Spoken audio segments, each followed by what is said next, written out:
이방 사람 느부사라단이 지금 유다 예루살렘이 왜 멸망을 했는지 이유를 설명하는데 그 이유 내용이 군사적입니까? 신앙적입니까? 영적인 이유, 신앙적인 이유를 지금 말하고 있다는 거예요. 참 놀라운 일입니다.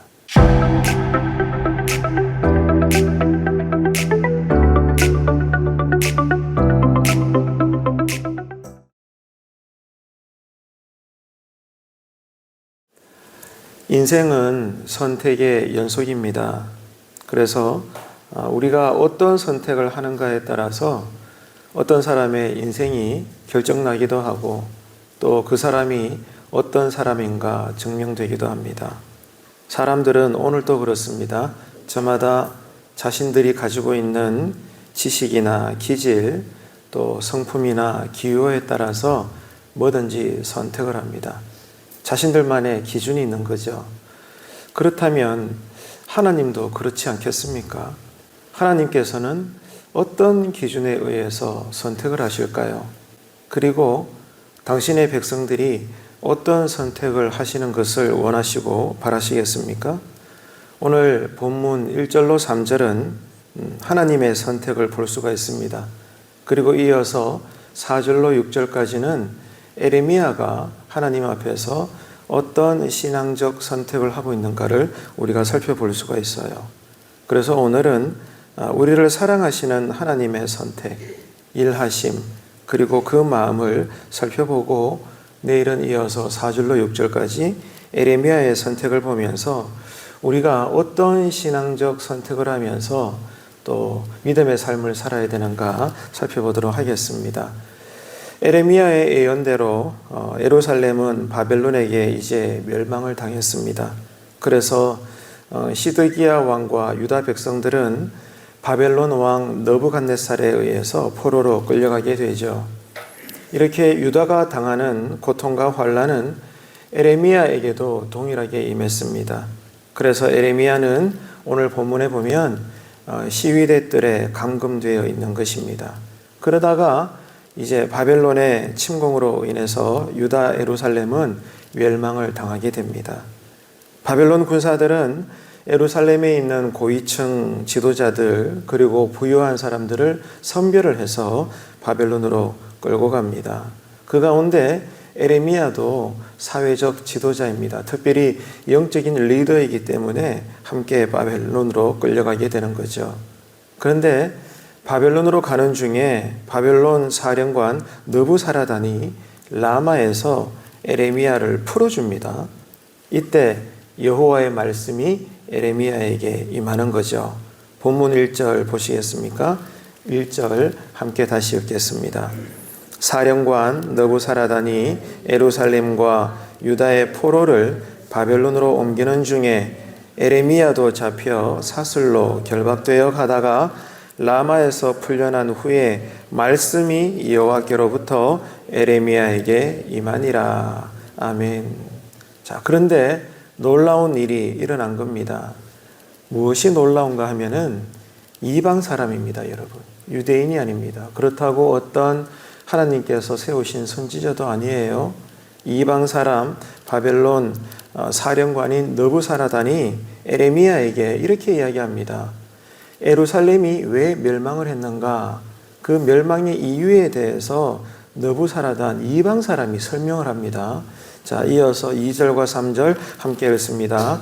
사령관이 에레미야를 불러다가 이르되 네 하나님 여호와께서 이곳에 이 재난을 선포하시더니 여호와께서 그가 말씀하신 대로 행하였으니 이는 너희가 여호와께 범죄하고 그의 목소리에 순종하지 아니하였으므로 이제 이루어졌도다. 이 일이 너희에게 임한 것이니라. 아멘. 여러분 느껴지십니까? 뭐가 이상하지요?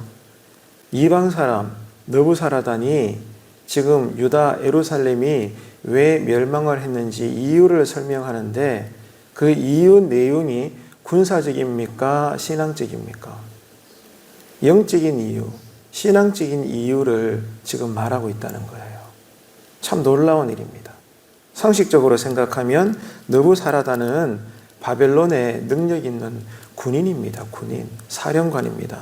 그래서 그가 지금 왜 유다 예루살렘이 멸망했는가 말을 하려고 한다면 당연히 군사적인 관점에서 말해야 되는 거예요.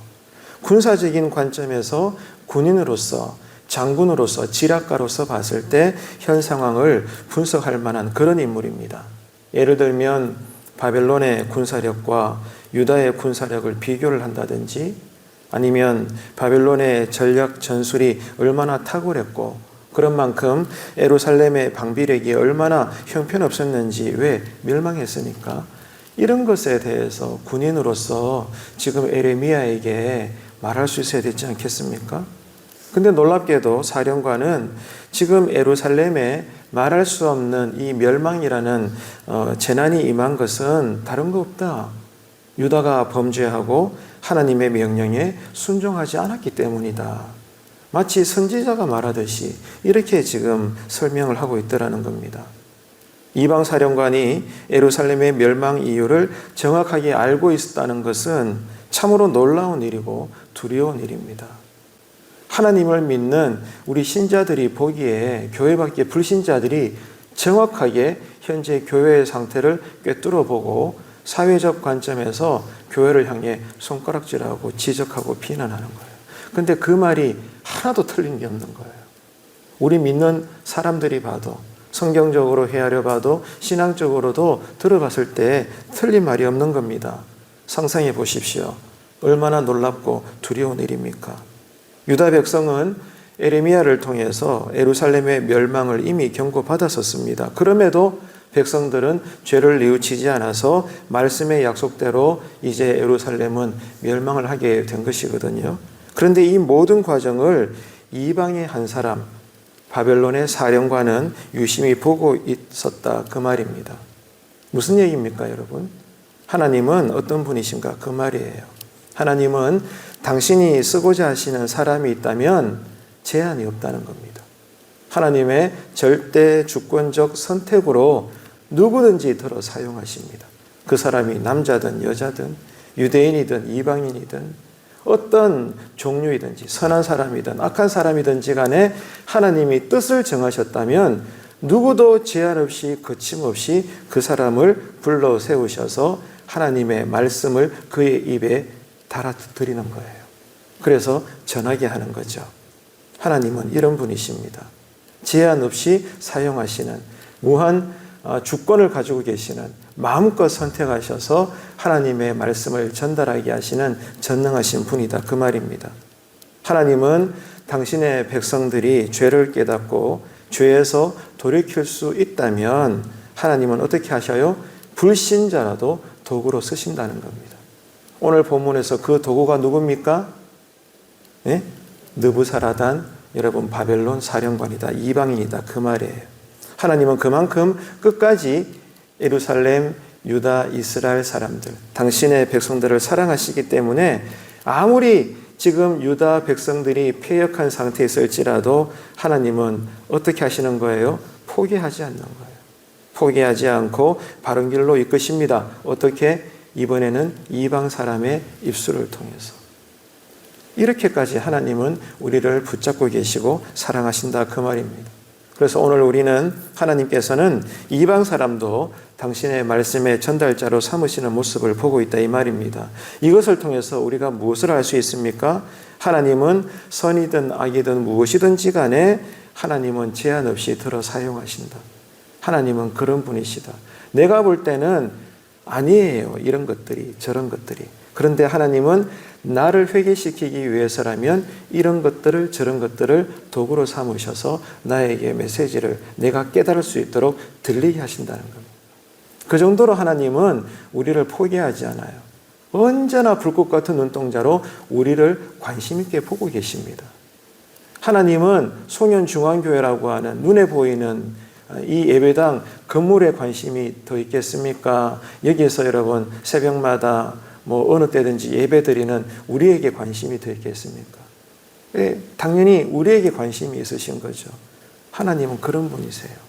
하나님은 예루살렘 유다 백성들이 지금 바벨론 노예로 이제 붙잡혀 끌려가지만 여전히 하나님께서 집중하시는 것은 이렇게 패역한 죄의 결과로 끌려가는 당신의 불쌍한 백성들인 것입니다. 그래서 이 사실을 지금 에레미야 선지자에게 하나님은 이방인을 세우셔서 그의 입을 열게 하시사 왜 지금 이런 유다 백성들이 재난을 당하게 되었는가 그 이유를 설명하시는 겁니다. 하나님은 아무리 패역한 백성이라도 당신의 자녀들을 끝까지 사랑하시기 때문에 어떻게 해서라도 한번 저를 따라합시다. 어떻게 해서라도 회개를 시키셔서 구원하시고야만은 이 하나님의 절대로 포기하지 않는 사랑, 여전히 우리를 붙잡고 계시는 그 하나님의 열심, 하나님의 선택하심, 하나님의 사랑과 주권을 여러분 오늘 말씀을 기억하면서 새벽에 기도가 되시기를 바랍니다. 하나님은 어떤 분이십니까? 우리를 포기하지 아니하십니다. 여전히 우리를 쓰시겠다는 겁니다.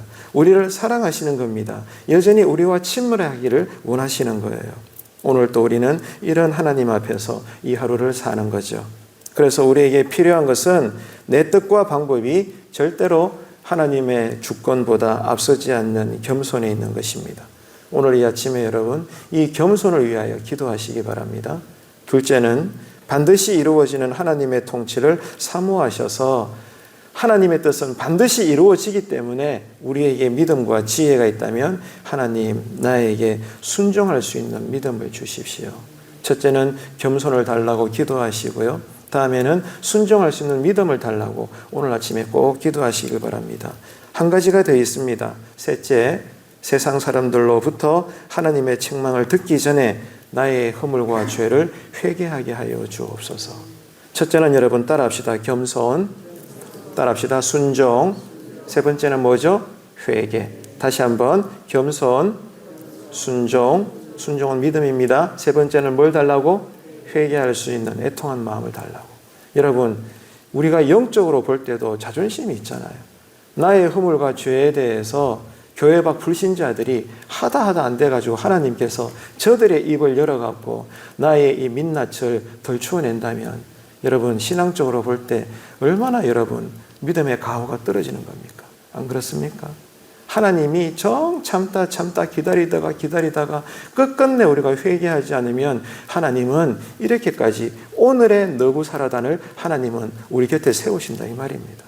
이 사실을 꼭 기억하시고 겸손을 위해서, 순종할 수 있는 믿음을 위해서, 그리고 회개할 수 있는 은혜를 위해서 이 세 가지를 놓고 오늘은 기도하시면서 하나님의 위로하심과 또 음성을 듣는 그런 응답의 은혜가 넘치는 기도의 자리가 되시고 이 하루에 복 있는 자의 삶이 되시기를 주님의 이름으로 축원합니다.